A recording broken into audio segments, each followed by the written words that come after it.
Hello everyone, my name is Nurulan Ashraf and I am welcoming you all into my YouTube channel and in this video आज हम बात करेंगे इस topic पे कि अगर जो स्टूडेंट्स भी अगर क्लास 9th में एंटर कर रहे होते हैं या फिर शुरुआती दौर में जब केमिस्ट्री पढ़ रहे होते हैं तो केमिस्ट्री में जो सबसे ज़्यादा अननोन चीज़ हमें दिखती है वो ये होती है कि ये जो केमिकल्स के नाम हम लिख रहे होते हैं लाइक व्हाट इज़ हाइड्रोजन, ये ऑक्सीजन क्या चीज़ है, सल्फर क्या है, मैग्नीशियम क्या चीज़ है, क्लोरीन क्या चीज़ है। उस टाइम पे ये सारी चीज़ें हमारे लिए काफ़ी अननोन होती हैं, हम उन चीज़ों के बारे में जानते नहीं हैं, इसलिए कुछ हद तक ये जो सब्जेक्ट हमारा केमिस्ट्री है ये भी हमें बहुत ही डिफ़िकल्ट लगने लगता है और हम ये मान लेते हैं कि ये हमसे ना हो पाएगा। तो आज समझते हैं कि एग्जैक्टली ये सारी चीज़ें हैं क्या। सो गाइस, तुमने अपने क्लासेस में जरूर देखा होगा, तुम्हारे क्लासेस में कॉरिडोर्स में कुछ चार्ट्स लगाए हुए होते हैं जिनका नाम पीरियोडिक टेबल होता है। अब ये पीरियोडिक टेबल होता क्या है, इनमें कुछ ब्लॉक्स बनाए हुए होते हैं, उन ब्लॉक्स में कुछ लेटर्स लिखे हुए होते हैं। तुम्हें at the stage of 9th class या फिर 10th क्लास समझ में नहीं आ रहा होता है कि ये है क्या चीज़। और तुम टीचर्स के कहने पर या फिर एज पर द सिलेबस तुम उन्हें जस्ट रट लेते हो, याद कर लेते हो कि कौन से नंबर का कौन से एलिमेंट का क्या एटॉमिक नंबर है, उसका नाम क्या है, लेकिन तुम्हें समझ में नहीं आता है। तो आज हम समझेंगे कि क्या चीजें हैं, ये जो पीरियोडिक टेबल में ये जो ब्लॉक्स बने हुए होते हैं उनको क्या कहते हैं।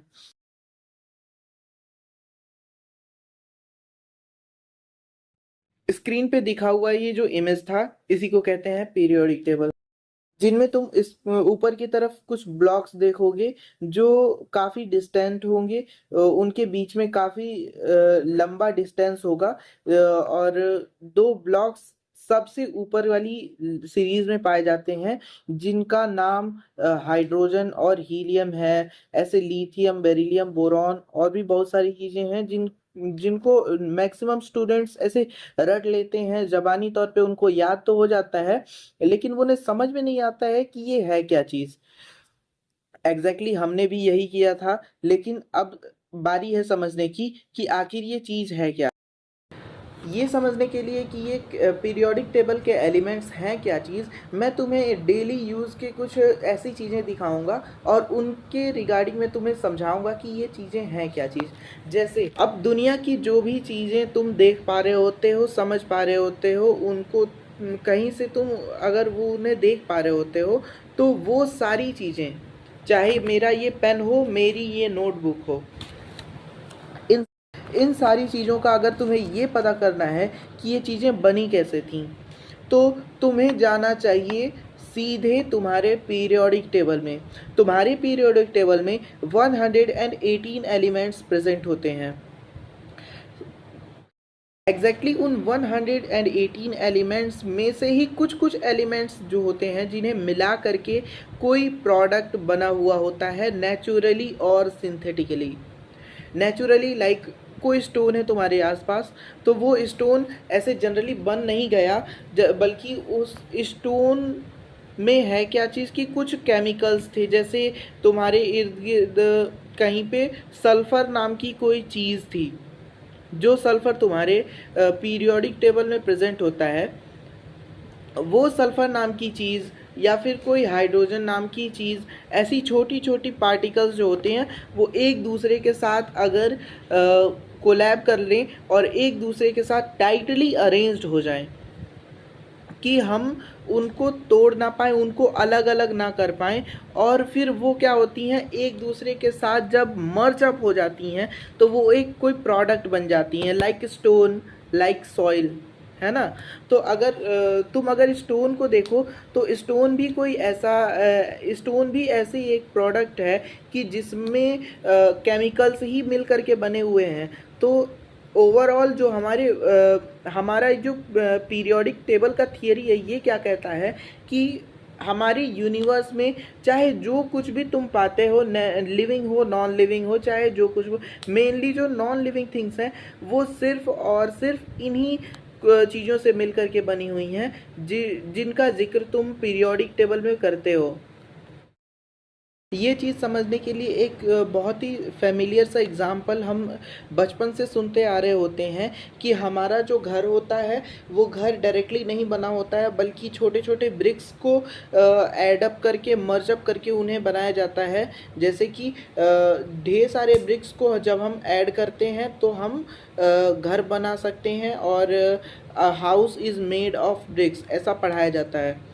इसका मैं ऐसे समझाऊं तुम्हें कि लाइक अगर हमारा घर ही एक प्लास्टिक है तो उनमें जो ब्रिक्स है ना, वो ही ये ब्रिक्स हमारे लिए ये केमिकल प्रोडक्ट्स हैं जिनको हम रिटन फॉर्मेट में अपने पीरियोडिक टेबल में देख रहे होते हैं।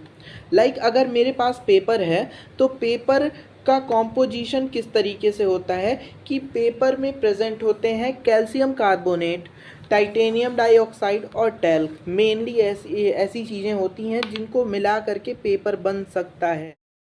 बात करें कि अगर हमारे पास एक प्लास्टिक होता है सिंपली, तो उसमें क्या चीज़ें होती हैं, लाइक उसमें पॉलीइथीन होता है, पॉलीटेरेफ्थलेट होता है और पॉलीप्रोपेलीन जैसी कुछ और भी चीज़ें होती हैं। अब अगर मैं तुम्हें कहूँ, मुझे पता है कि तुम्हें ये सारी चीज़ें समझ में नहीं आ रही हैं कि एग्जैक्टली मैंने जिन चीज़ों का नाम लिया ये है क्या चीज़। एग्जैक्टली ये जो चीज़ें हैं ना, ये भी उन्हीं का 118 एलिमेंट्स जो हमारे पीरियोडिक टेबल में हैं उन्हीं से मिल करके बनी हुई हैं। लाइक मैंने तुम्हें बताया, मैंने जो सबसे पहला नाम लिया जिनसे पेपर बना हुआ है, वो पहला नाम था कैल्शियम कार्बोनेट। अब मेरी कॉपी में अगर देखते हैं, अब मैं तुम्हें समझाता हूँ कि एग्जैक्टली कैल्शियम कार्बोनेट क्या चीज़ है। जैसे अगर मैं यहाँ पे लिखता हूँ कैल्शियम, साथ में लिखता हूँ कार्बोनेट, तो ऊपर ऊपर से तो हमें दो चीज़ें इनमें दिखाई दे रही होंगी, ठीक है। एक होगा कैल्शियम, ठीक, और दूसरी जो चीज़ है ना वो होगी कार्बोनेट। अब अगर कैल्शियम की बात करें तो तुम्हें तुम्हारे पीरियोडिक टेबल में डायरेक्टली सी ए नाम का लिखा हुआ एक डायरेक्ट एलिमेंट मिल जाएगा जिसको हम कहते हैं कैल्शियम।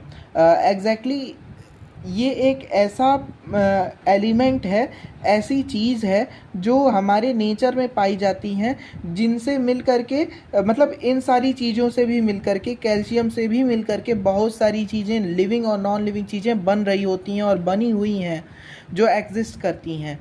तो एक्चुअली इनको दिखाने का, इनको सिंबलाइज करने का एक तरीका बनाया गया कि हम अगर कहीं सी के साथ ए लेटर अगर स्मॉल में डाल दें, ए लेटर अगर लिख दें, सी कैपिटल और ए स्मॉल को अगर हम लिख दें साथ में, तो हम ये जो ग्रुप है ना सी और ए का, ये डिनोट करेगा कि यहाँ पे ये जो चीज़ लिखा हुआ है यहाँ पे बात कैल्शियम की हो रही है, ठीक। तो ऐसे अगर तुम समझ जाते हो कि कैल्शियम को किस नाम से हम बुलाएंगे, वो है Ca, ठीक। ऐसे ही तुम्हारे पास अब नेक्स्ट जो नाम दिख रहा है वो है कार्बोनेट। कार्बोनेट एक्चुअली ऐसी चीज़ होती है जो कार्बन और ऑक्सीजन को मिला करके बना रही होती है। ये है कार्बन और ये है ऑक्सीजन, ठीक। अब है क्या कि कार्बन जो है ना, इसको हम डिनोट करते हैं सी लेटर से। जिस तरीके से कहीं हमने अगर एक ब्लॉक में देखा सी और के साथ ए लिखा हुआ, तो हम इसे क्या समझेंगे, ये है कैल्शियम। उसी तरीके से अगर कहीं पे लिखा हुआ हमने देखा सिंगल सी लेटर, तो हम इसे क्या समझेंगे, ये कैपिटल होना चाहिए हमेशा, तो हम ये क्या समझेंगे, ये है carbon, C for carbon. Similarly एक लेटर अगर तुम्हें दिख जाए कहीं पे लिखा हुआ that is single capital O letter, तो तुम क्या समझोगे, ये है ऑक्सीजन। अब इसको हम ऐसे समझते हैं कि लाइक तुम स्कूल में जाते हो, अगर तुम्हारे हॉलीडेज़ होते हैं या फिर स्कूल कुछ दिनों के लिए बंद कर दिया जाता है, तो तुम सबसे ज़्यादा क्या चीज़ मिस करते हो? That is your friends. Friends और उनकी फ्रेंडशिप तुम्हें सबसे ज़्यादा याद आती है। क्यों? क्योंकि हम स्कूल जाते हैं तो पढ़ाई के अलावा जो मेन फोकस्ड बात होती है हमारे लाइफ की, वो होती है हमारी फ्रेंडशिप। अब फ्रेंडशिप सिर्फ तुम्हारे अंदर नहीं बल्कि नेचर की हर एक चीज़ों में बसी हुई है। लाइक एक ग्रुप है ना, एक ग्रुप है, इनमें 3 लोग अगर रहते हैं तो क्या है कि 2 जो फ्रेंड्स होते हैं इनमें बॉन्डिंग ज़्यादा स्ट्रांग होती है and this are called best friends. ठीक है। इन बेस्ट फ्रेंड्स के अलावा भी कुछ लोग ऐसे होते हैं जो ग्रुप में रहते हैं और इन्हें भी इनकी भी फ्रेंडशिप काफ़ी अच्छी होती है हमसे, इनकी भी बॉन्डिंग अच्छी होती है। हाँ, लेकिन ये बात और है कि हमारी इन दोनों की बॉन्डिंग ज़्यादा अच्छी होती है जो एक दूसरे के बेस्ट फ्रेंड्स हैं। इस बात को तुम अपनी लाइफ से कोरिलेट कर पा रहे होगे। सिमिलर बात यहाँ पे है, कार्बन है हमारे साथ, ऑक्सीजन है हमारे साथ, बट बात ये है ना कि इन दोनों की वाइब जो है ना, वो ज़्यादा मैच कर गई, इसलिए इन दोनों को एक ही नाम से बुलाया जाने लगा, दैट इज़ कार्बोनेट।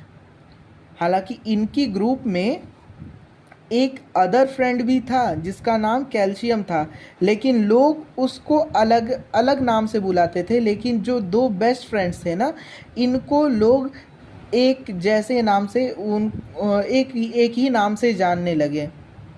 ठीक। अब हम इन केमिकल्स को ही फ्रेंड्स के तौर पे समझेंगे। लाइक अगर हमारे पास क्या क्या था, एक कैल्शियम था, एक कार्बन था और एक ऑक्सीजन था। अब हम समझते हैं ये कार्बोनेट क्या चीज़ है। कार्बोनेट जो होता है ना, कार्बोनेट का कैल्शियम फार्मूला यानी कि केमिकल फार्मूला होता है CO3। C कैपिटल होगा, O कैपिटल होगा और इसके नीचे छोटा सा एक लेटर 3 लिखा हुआ होगा। ठीक है।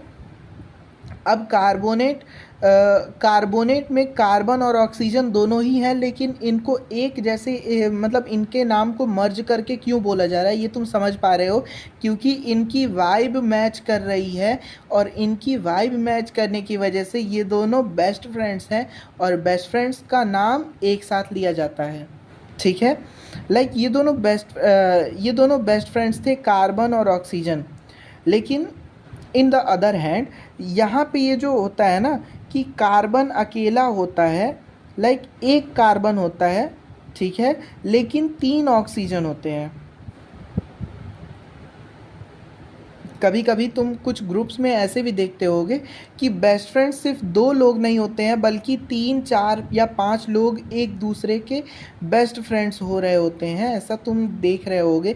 तो ऐसा हमारे केमिकल्स में भी दिख रहा है कि ये जो कार्बोनेट है ना, ये बेस्ट फ्रेंड है। कार्बन और ऑक्सीजन एक दूसरे के बेस्ट फ्रेंड्स तो हैं, लेकिन यहाँ पे सिंगल कार्बन ना 3 ऑक्सीजन्स का बेस्ट फ्रेंड है। ठीक है। और जस्ट फ्रेंड के तौर पे हमारे पास क्या आया, दैट इज कैल्शियम।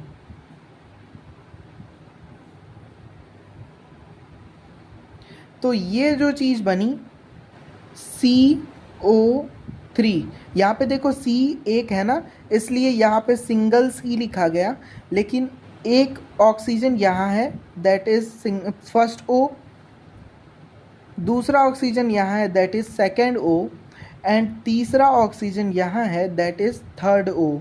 अब 1, 2 एंड 3 ऑक्सीजन्स तुम्हारे पास हैं और ये तीनों मिल करके एक अलग ग्रुप बना रहे हैं, एक अलग इनका गैंग बन जा रहा है, एक अलग फ्रेंडशिप ग्रुप बन जा रहा है, इसलिए इनको नाम दिया गया कार्बोनेट। और इसीलिए इनको सिंबलाइज किया गया सिर्फ C और O से नहीं बल्कि CO3 से, क्योंकि यहाँ पे ऑक्सीजन भी 3 थे। ठीक है। लेकिन क्या हुआ ना कि जब हमारी फ्रेंडशिप में कुछ वैकेंसीज होती हैं, वैकेंसी लाइक हमें लगता है कि अभी कुछ और भी लोग हमारे दोस्त बन सकते हैं, ठीक है। तो उसे कहते हैं वैकेंसी, या फिर कह सकते हैं ब्लैंक, हमारे पास सीट बचे हुए हों।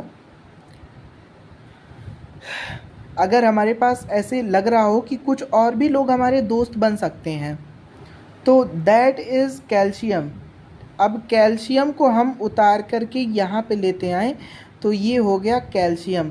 अब क्या हुआ, हमारे पास लाइक हमारे क्लास में एक डेस्क थी, सॉरी एक रो थी, एक रो में 4 डेस्क थे, ठीक है, सॉरी 5 डेस्क थे। अब इनमें क्या है, अब या तो कोई दूसरा आकर के बैठ जाए तो वाइब नहीं मैच करेगी, अगर वाइब मैच कराना है तो सब फ्रेंड्स बैठें, तो क्या होगा कि एक में ऑक्सीजन आकर के एक डेस्क पे आकर के बैठ जाए, दूसरे ऑक्सीजन दूसरे वाले पे आकर के बैठ जाए, तीसरा ऑक्सीजन तीसरे डेस्क पर आकर के बैठ जाए, और चौथे नंबर पे कार्बन आकर के बैठ जाए। बचा ये कैल्शियम, तो हम कैल्शियम को इस वाले पर बिठा देंगे। अब अगर हमने इस पे बिठाया भी इसे, तो हमारी फ्रेंडशिप तो हो ही गई ना। तो जब हमारा एक अच्छा ग्रुप बन गया, एक अच्छा फ्रेंडशिप गैंग बन गया, तो हम इसे कहेंगे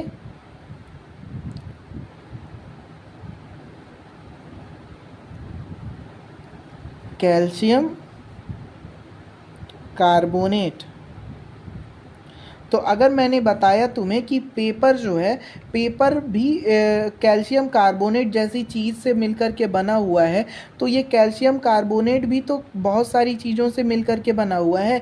तो जिस तरीके से ये ऑक्सीजन, कार्बन और कैल्शियम से मिलकर के कैल्शियम कार्बोनेट बना, वैसे कैल्शियम कार्बोनेट और भी बहुत सारी चीज़ों को मिला करके एक लिविंग या नॉन लिविंग थिंग बन जाता है, जिसे हम पेपर कह सकते हैं, या फिर कोई भी चीज़ होती है जो हमारे डे टू डे लाइफ में हम उसे देख रहे होते हैं।